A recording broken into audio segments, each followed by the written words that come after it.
Before you litigate, investigate.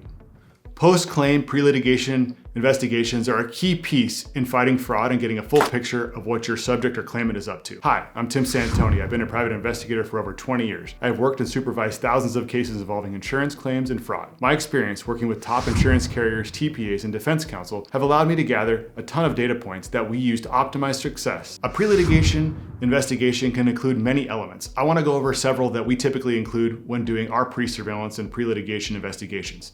First, you want to conduct a driving record. You want to find non-industrial accidents. You want to find vehicles that were driven that may help in future surveillance and allows you to determine and ask questions and depositions that may arise if, in fact, non-industrial accidents are developed. You also want to do an address verification and determine where the subject has lived and worked so you can formulate your process around conducting civil and criminal background history, as well as verifying an address for potential surveillance. It's important to look at civil litigation to see if the claimant or subject has a history of litigating prior cases against employers and has a history and wherewithal about litigation. You also want to conduct a criminal background investigation to look for crimes of moral turpitude